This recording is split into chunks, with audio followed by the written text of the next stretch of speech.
mile east of the Sling Courthouse, and we've been here in like what I call the Mays, Delaware, Cherokee County area for really as long as I can remember. My family's been here for, over 100 years as far as I can tell. So very dear to me. I live in Tulsa though now, and I am the Vice President of Communications for Cherokee Nation Businesses. I worked for Cherokee Nation for I think 14 years now, a really long time. So I've learned a whole lot in that time as far as communicating and working with the legislature. Can everybody hear me okay? Yes. Okay, cool. I am kind of loud. Nobody's ever accused me of being very quiet. So I know this might seem pretty simple. We all know that there are three branches of government here, and it's the executive, legislative, and the judicial branch.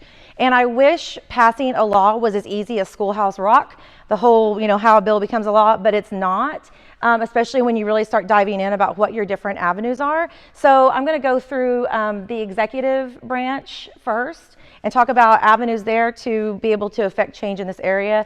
And afterwards, I can email this to anybody who needs it as well. And actually, if somebody wants it, I can just go off the screen. Anybody? Nobody else wants one?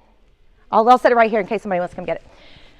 So the executive branch includes the governor's powers, cabinet appointments, boards and commissions, agency directors, and other statewide elected officials. Oklahoma has actually a really decentralized form of government. The governor doesn't have a ton of power because all of these other elected officials, I think there are about 10 elected officials statewide. So the attorney general has a lot to do with this issue, or can have a lot to do with this issue.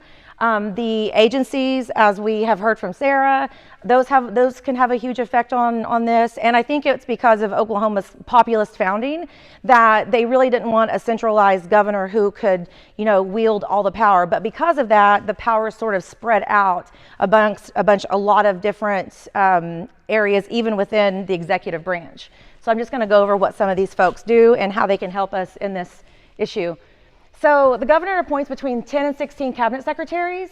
They oversee agencies, but only to the point that they communicate back and forth between the agency and the governor. And this is a sticking point, I think, for Governor Stitt. He wants to change this because right now he can appoint a Secretary of Ag, but unless there's also an executive order that makes that secretary a commissioner on one of the boards, that secretary doesn't really have direct power over the agencies. It's kind of a weird setup. So, the governor can make or dissolve or combine as many secretaries on his cabinet as he wants to, as long as he stays between 10 and 16. And then under those secretary purview is dozens and dozens and dozens of agencies. I was actually pretty shocked whenever I started looking at how many different agencies there were. It was wild. So the boards and commissions, here's how it's set up. So the governor will appoint the heads, he'll appoint boards and commissioners, and then they are approved by the state Senate, just like in the U.S. Senate. So it's a consent and advise and consent role. So the governor will appoint people for all these various boards and commissions, and the Senate will approve them. Then the commission together appoints an agency director. So then that agency director is supposed to be free from the administrative branch and people being able to hire or fire that. It's a pretty, I feel like it's a pretty common form. It's like when the Senate does, appointments, and then the president is not supposed to fire people. So that's how that works. But the agency directors, the cabinet secretaries, they really just act as a liaison between the agencies and the subcommittees and the governor's office. They facilitate a lot of coordination there. So those commissioners are actually who fire and hire the agency directors. The governor doesn't have anything to do with it. And I'll tell you a kind of a little loophole in this deal. So as I said, the boards and commissions appoint the agency directors or agency commissioners, but the governor can sign an executive order that makes a cabinet secretary also an agency director. Like Jim Reese. Jim Reese was the Secretary of Ag, but he was also the chairman for the ODAF board, and the ODAF board is under the Secretary of Agriculture. So it sounds like Blaine Arthurs is going to occupy the same role. Is that right, Sarah? I think that's right. Yeah. Unless there's some changes made. So sometimes the cabinet secretaries will also serve as an agency director, or not as the director, but like a chairman of their board. So I underlined here, these are all the current cabinet secretaries, but again, Governor Stitt can change, dissolve, combine these. But I underlined the ones that are kind of important to our issues, which are Secretary of Ag, Secretary of Energy and the Environment. And then I didn't highlight this one, but I also think that commerce and tourism could also be an area that we could think about, because I know that Governor Stitt and Lieutenant Governor Pinnell are very big on tourism. It's very important to their administration. So if tourism is important to them, I don't think that driving down 412 and breathing in the stench of these chicken houses is going to do very much for tourism. So I don't really go into that one, but that's one to kind of keep in the back of our mind. Like, is there something we can do that's related to tourism? But ag and energy and the environment are the big ones. So the Secretary of Ag oversees about 20 agencies and subcommissions and boards. I was really surprised to actually find this out. The biggest one, of course, that we deal with, I have underlined here, is ODAF, the Department of Agriculture, Food, and Forestry. And then there are lots of other kind of subcommittees and councils. And now I put over here, all committees may not be current, as they're convened at the pleasure of the governor. Very much like the Poultry Coordinating Council, it wasn't listed, but I know that it existed or exists still. But I think a lot of these advisory boards and subcommittees, they form and then they dissolve whenever their purpose is achieved. Under the Secretary of Energy and the Environment, there are also dozens of agencies and sub-agencies. The biggest ones, the sort of the three umbrella agencies, are Department of Wildlife Conservation, Department of Environmental Quality, DEQ, and the Oklahoma Water Resources Board. So what was his name? Ken? Yeah, so he came out and spoke, and I know he's been out here several times.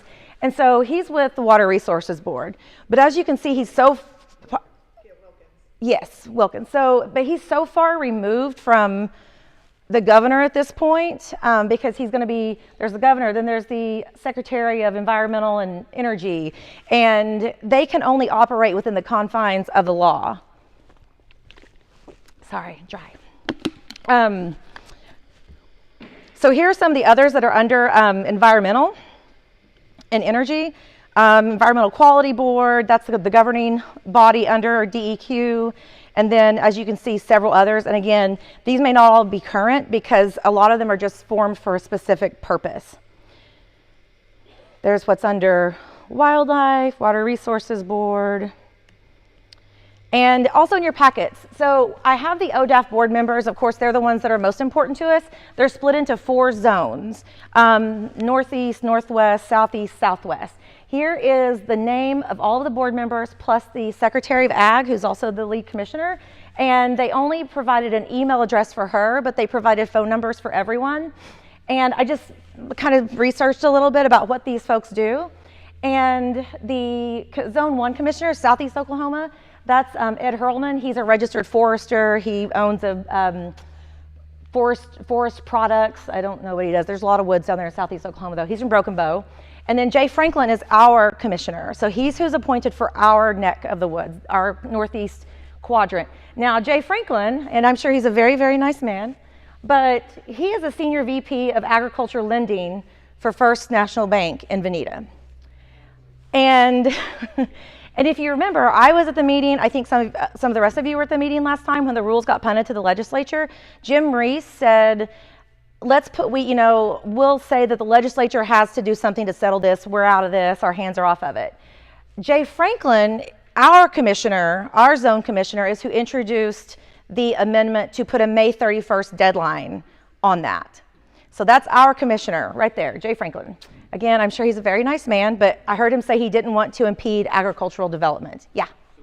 I missed how is he appointed? So all of these people are appointed by the governor, and then they're confirmed by the Senate. Various boards, I think these are 4-year terms and they're staggered. So they have to be reappointed and reconfirmed. And I'm going to talk a little bit about how to actually get involved in these boards, because you're like, well, where do they find these people? I'm going to tell you where they find these people, and I hope that you guys will become some of these people, because they're just made up of citizens around the state. This is where public meetings comes in. So when they have a meeting, it's supposed to be a public meeting?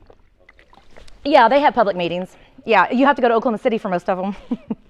That kind of stinks. But they are public meetings. They're They're subject to sunshine laws and open meetings and records acts. So yeah, these are all open meeting commissioners. And then Britt Hilton, Zone 3, he's a rancher, beef farmer, wheat and sorghum. I think he's from out the Panhandle, I think. And then Karen Crable Dotson, she's from Hydro, she's technically, I think, in that southwest quadrant. Now, I think it's important what they do because she's a farmer, wheat, peanuts, canola, soybeans, and then she has an irrigation business. I think it's important to see what these people do because you have to understand where they come from. They have such different perspectives. And I think Sarah could talk about this for a while. Where they come from, there is no water. I mean, who has an irrigation business around here? Nobody. So this Karen Crable Dotson person, where they don't have much water, water's an issue out there too, not enough of it is their issue. And so I know previously we talked about, well, what would be the harm with putting meters on people's wells to measure how much water they're taking? That sounds like a reasonable rule, but you get out here to Western Oklahoma, and this is a conversation Sarah and I had, and they don't want to measure their water because they're bringing it all in from somewhere else because they don't have any water. I actually told Sarah, we were sitting at this last meeting, I turned to her and I said, I think we would have been better off if we would have really done the state of Sequoia. And Oklahoma Territory could have dealt with their lack of water and we could have kept all of our natural resources here. So here's just a map of the zones. So like these people out here, they have no idea what it's like over here. These people either. So you're only dealing with 4 perspectives to cover a really big state that has, I think we have 12 ecoregions. So they have nothing. I went to college with people from Western Oklahoma. They're the nicest folks ever, but they do not understand the trees and the hills and the water. So here's to your question, Brad. They are open to meeting rules and sunshine laws. You know, we should find out who is on all these boards and contact those individuals. But they can only work within the confines of the law. And I know that everybody was super nice to Ken, but everybody was frustrated with him the day I was here. But they can only work inside the laws that they're given. So, you know, they're stuck. Their hands are kind of tied. They can make administrative rules, but unless there are laws, they can only stay inside those laws that the legislature has passed. So how do you get involved? How does someone become one of these board members or commissioners? They're comprised of regular citizens. You can reach out to your state legislator and say, I'm interested in serving on this ag board. I think Jay Franklin is doing a crappy job. He imposed this May 31st deadline, which I'll talk about in a little bit, why that's so problematic. And I think I would be better than him. You know, reach out to your state legislator and say, hey, I'm a farmer. Because whenever I look at those other farmers, like they're not small farmers. Like, you know, we own 50 acres. That's a really small farm, you know.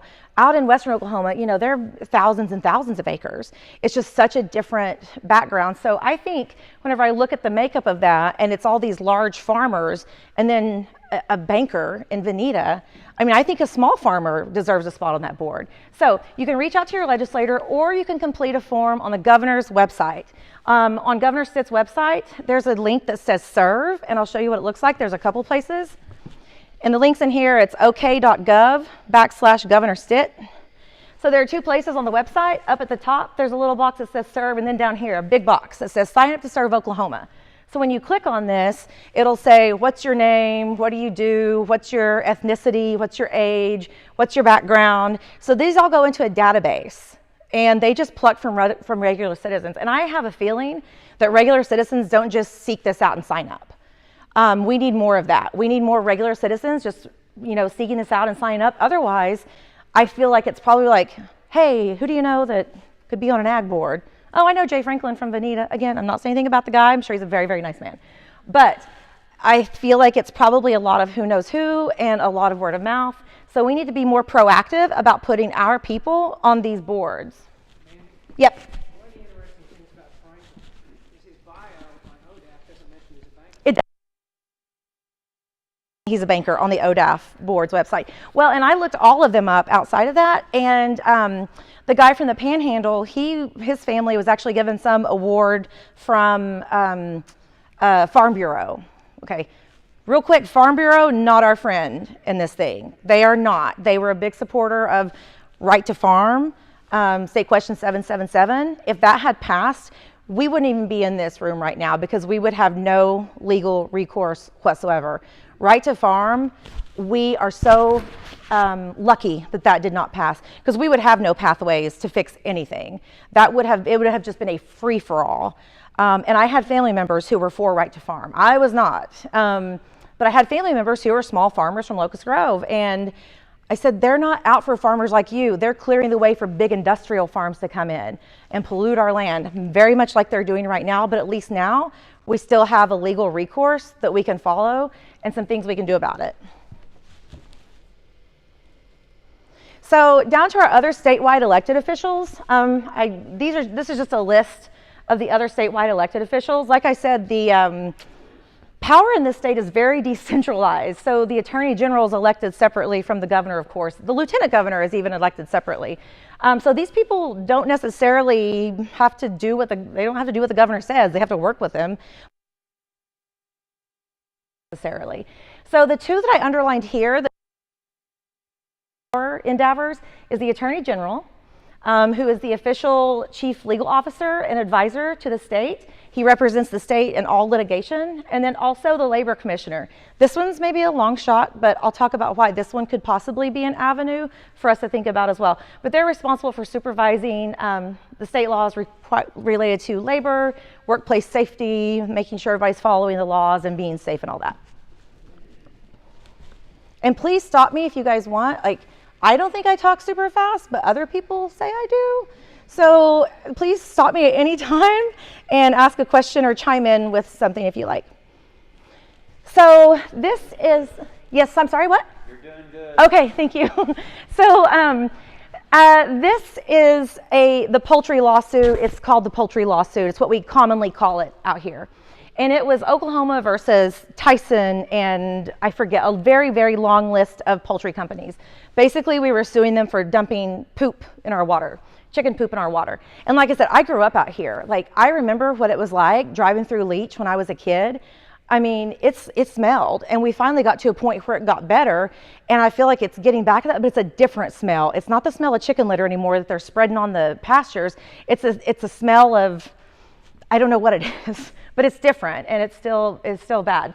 So this is just a quick timeline. I pulled this from the Tulsa World, so source material here, Tulsa World, an article I think in November of 2018, maybe October.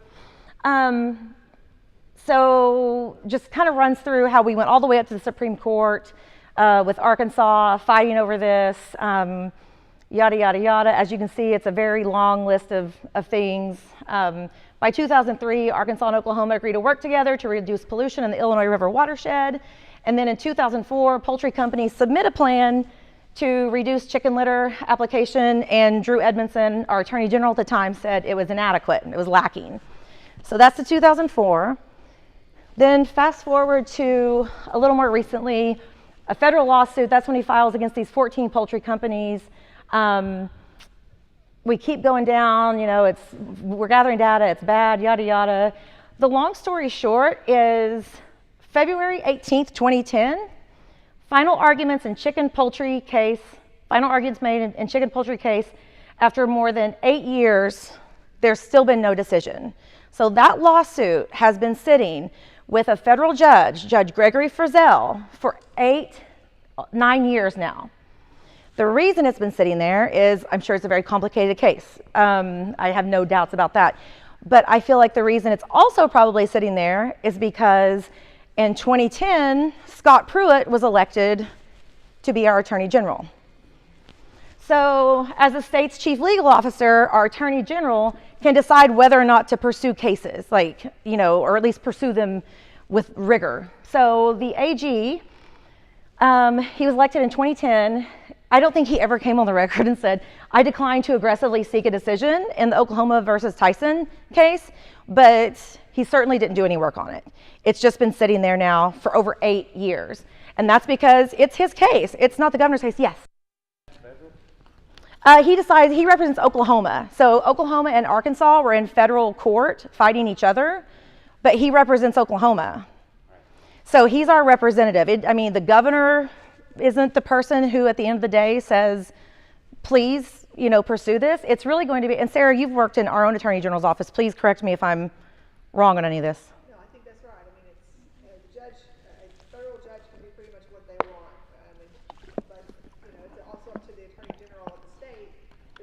Scott Pruitt to, decide what he wants to say to the court about what's going on, and he can choose to say nothing, or he can choose to be really aggressive. Exactly. And so he chose to not be aggressive. So Scott Pruitt has let this sit there for, 8, 9 years now. A decision, so Mike Hunter is the Attorney General now.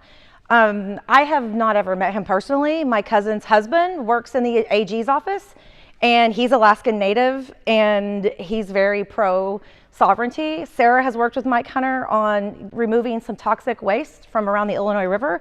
He's been promising so far, I think, yeah. I mean, he seems very open to working together on these kinds of things. So Mike Hunter, and I actually asked the person I know in the AG's office who doesn't handle anything environmental, and he said, I don't even know what you're talking about. So I'm not sure that this case is really top of mind for them, but Mike Hunter could decide to aggressively pursue this and try to seek a decision in this case. So what would that do for us? It may actually put laws in place around water and phosphorus without going through the legislature or the administrative process, because there are laws made by the judicial branch. They interpret the law. So if Judge Frizzell had a positive ruling for us, then that could place some restrictions around phosphorus and our groundwater and our watersheds too. So call the Attorney General's office and urge Mike Hunter or his staff to seek a decision from Judge Frizzell in the Oklahoma versus Tyson case, aka the poultry case. Here's the contact info for the AG's office. That's the website, and then there are phone numbers here at the bottom. And again, I'm sorry I didn't have enough copies for everybody. I wasn't sure how many people we were having here, and I felt like I already killed so many trees, and I felt bad. So I can definitely email or Dropbox you guys a copy, or mail it to you, whatever's easiest for you. But if we can just push Mike Hunter to ask Judge Frizzell for a decision in that case, that's at least something. There's at least something there. I have just a small question. Yes. Is the poultry lawsuit, does that apply only to the Illinois River watershed, or is it all waters in Illinois? It would just be the Illinois River watershed, not to answer for me. No, please answer for Amanda, because I didn't know. Yeah. And again, Sarah, please chime in if I'm messing any of this stuff up. There's a chance that Frizzell would rule not in our court license too, right? Yes. Right, that too. Yeah, I mean, we don't know how he would rule. Hopefully very fairly, and fairly means favorable for us. I don't know. The rules on the case before. I think it must have gone straight to him since it was a federal lawsuit, right, Sarah? It was brought in the federal district court. Yeah, so it was. There would be an appellate process. If he decided, however he decided it, it would likely go up then to the 10th Circuit Court of Appeals and then possibly up to the U.S. Supreme Court. Right, so it starts in federal court here, and then if somebody appeals, of course, up to the circuit court, and then after circuit court, could possibly go to Supreme Court. So what's the likelihood or interest of Mike to urge Frizzell to do anything? Well, hopefully, his constituents, all of us in here who vote on whether or not he's elected, and by the way, he won by 250 votes. And that's bad for him. Statewide, 250 votes, that's bad. So I think in between us and people we know 250 people. So I think that he should hear from his constituents, because again, he doesn't necessarily take direction from the governor on this. He's independently elected. So if we all just call Mike Hunter and call his office and say, please seek a resolution in this, we will campaign against you next time or whatever. Do you know if he's versed in this? I have no idea. He was the first assistant at the Attorney General's office for years before he took over as Attorney General. He's got a long history in that office. So hopefully. So here's the next one that I threw out here. Again, this one's just kind of a long shot. This is more so maybe just to be an irritation to the poultry factories that are coming in, is the Labor Commission. So the Labor Commissioner, also an independently elected official. Her name is Leslie Osborne. She was in the state legislature for many years. They're responsible for supervising that people are obeying state laws and that they're obeying workplace safety. I don't know about you guys, but I'm not sure what kind of work quality, it is inside one of these poultry houses. It seems very unhealthy. I mean, we've had chicken houses here my whole life, as long as I can remember, but not like we have them now. I have some pictures side by side over by my parents' place, and they are literally twice as wide and twice as long. So I don't know how it is to work in one of those, but I have seen some documentaries on this, and it doesn't look very healthy. And I know people who had some of these smaller chicken houses, because we all know those people. They're our friends and our neighbors. And they have not said that it was a super great place to work. So I don't know, but the Labor Commission, they can call for investigations into working conditions at poultry operations. Maybe ask them that all state and federal laws are being followed. If you see something, I don't know, we live so close to them now. If you see something, say something, contact the Labor Commission and ask them, say, are they following all the laws? This doesn't seem safe, or their workers are, they're in here 20 hours a day. Whatever it is, it could maybe just be something that at least is irritating to them. So at the bottom is the Department of Labor website, email, and phone. Are they the origin of the regulations for the state? Yes. And are they the people that take care of, like, make sure OSHA's being followed as well? I would assume so. Sarah, do you think? I don't know off the top of my head. Yeah. Is OSHA involved in? OSHA's a federal agency, right, Sarah? Yeah, there are state and federal rules about working conditions. Right. So OSHA's a federal agency, but I'm sure our state equivalent is probably the Labor Commission, possibly. I don't know with that. Sad thing. Not even like half the things, but I know some things. So so on to the legislative branch. And again, we think, oh, you introduce a law and it gets passed, and that's how laws are made. And I really, really wish it were that easy here as well. So of course, we all know there's a House of Representatives and a Senate. The House has 101 representatives, and they serve 2-year terms. The Senate has 49 members, and they serve 4-year terms, but they're staggered, so they're elected every other year.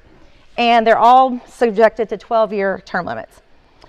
So how to meet with your legislator. And again, I think there are probably people of all knowledge levels in here, so forgive me if I'm not talking down to anybody. I'm just trying to put this all in perspective. So the legislative session is only 4 months long. 4 months. It starts tomorrow, and it will end before Memorial Day. So there are 4 months to get all the laws passed in this state. So, and that's by law, that's by our Constitution, that the legislative session must begin at noon the first Monday in February and adjourn no later than 5 p.m. the last Friday in May. That's not a lot of time to get things done. They also only meet Monday through Thursday. So they're off on Fridays. So on Fridays, that's a time for them to meet with their constituents. That's why they're supposed to not work 5 days, because they need a day to meet with their constituents. Some of them stay in Oklahoma City, some of them don't. It just depends. I know people from Tulsa that stay there over the week, and I know people from Tulsa that drive back every day. It just depends. People from this neck of the woods, I bet stay longer during the week. If not, 3 or 4 nights, then 1 night back and then 1 night again. But Fridays, they're off. They're off on Fridays. So if you want to meet with your legislators in your district, try to get a Friday meeting with them because they're not going to be in session. But if you want to meet with them at the Capitol, call up and set a time for Monday through Thursday with their legislative assistant. Now you'll hear them talk about LAs. So LA is a legislative assistant. They're much more than a receptionist. They are really your best way to get through. They're a gatekeeper. They schedule for the legislators. They do research on bills. But most importantly, they're the gatekeeper. So if you get through to talk to your legislator, make friends with their LA. Go down there and see them, visit them if you get a chance. Again, the LAs, they are not just receptionists. They're drafting legislation sometimes. So these are people that you should really get to know. But they're going to be the people that answer the phone whenever you call their Capitol office. Also, meet with your legislators long before February. And I'm going to tell you why. The bill making process, it doesn't start tomorrow. It started months ago. And I wish Denise had been here because she's a freshman legislator and she's been shocked at how quickly things have moved. You know, she only got inaugurated sworn in November, like the second week in November. But the bill making process started over the summer even. That's because interim studies. So all legislators have the option to call for an interim study. So what an interim study does, it takes place in the fall prior to the legislative session. So I'm not sure when they're typically set, but September, October, November, summer and December. So interim studies are basically hearings. They're hearings to evaluate various issues, and they're particularly helpful when there's no legislation around an issue. Very much like our issue. There's no legislation around this. So an interim hearing is something a lawmaker can call for, and they can call witnesses. So they can call experts, they can call stakeholders, victims, the affected citizens to inform legislators on a topic. So something like this, it would be a great idea to have an interim study so that you guys can go to the Capitol and talk to the lawmakers and tell them the impacts of your personal life. You know, they could call in scientists and water experts. An interim study is a really, really good avenue to try. So at the interim study, beforehand, the legislators and their assistants and their staff, they will research the topic. Later, I think I have a link to where you can go look at some. It's really fascinating because it really does inform laws that are made later. So many times the results of these studies, they inform potential bills on the issues. So again, these are happening in the fall. So if you want an interim study, contact your legislator and say, hey, what would you think about an interim study on this, you know, after the legislative session's out. So when to ask your legislator to propose a bill. Remember, the legislators are there to serve you. They serve you. We pay them. We don't pay them a ton, but we pay them. And, you know, we are the people they serve. And I'm going to tell you here in a little bit about how easy it is to really make change and voting and all that, because that's really the best way to make change. But remember, they serve you. So if you get FaceTime or phone time with your legislator, use it wisely. Don't ask them, what are you going to do about the poultry problem in Northeast Oklahoma? Don't ask them, you tell them, because they are here to work for you. So when you meet your legislator, if you're lucky enough to have phone time or FaceTime or a meeting, use it very wisely. Tell them what the problem is and how you want it solved. Don't just ask them what they're going to do, because they want guidance. They're introducing laws on a plethora of things, so they need guidance from you. So realistically, you should try to propose these laws or these issues, these new bills, start thinking about them probably 6 months prior to the legislative session.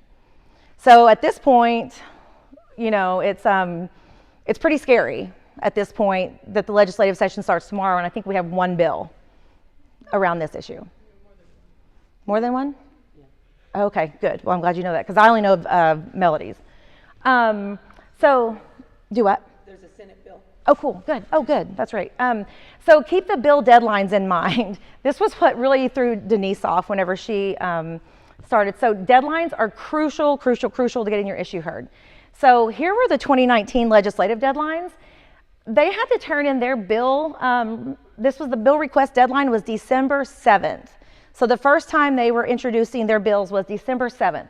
It only had to have the subject, like criminal justice reform or education or water, etc. So that's when what they call bill titles. So bill titles were due December 7th.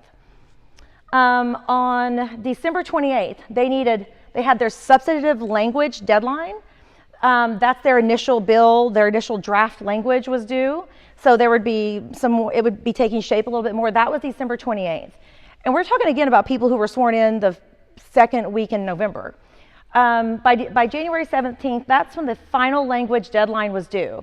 That's the bill's final form for introduction to the legislative session. So as you can see, the session may start tomorrow, but this process started months earlier.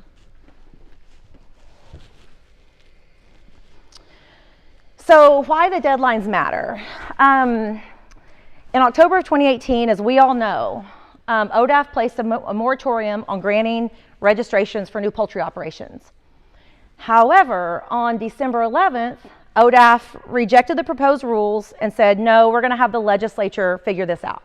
Lawmakers have to figure it out. Then our friend and zone commissioner, Jay Franklin, threw the May 31st deadline in there. That stinks because bill titles were due December 7th, 4 days prior to that. That's unfair. It's unfair that it was kicked to the legislature and it was too late for us to work on submitting bills and bill ideas. And that's what I think really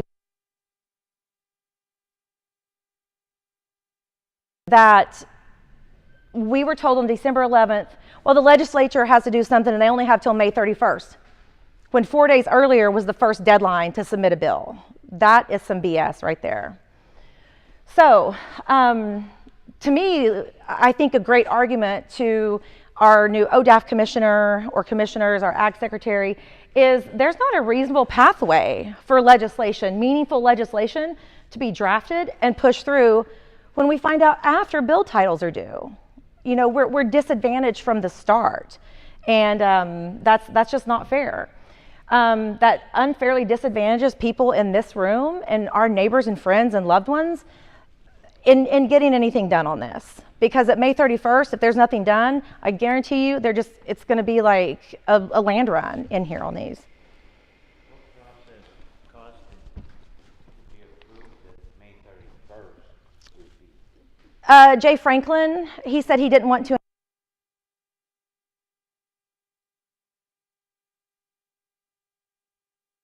extended?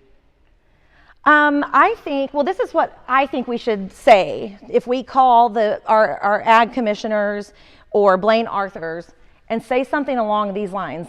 We would like for the legislature to act on this issue. However, lifting the moratorium on May 31st, whether the legislature acts or not, unfairly disadvantages citizens since that decision was made on December 11th, 4 days after bills were due on December 7th.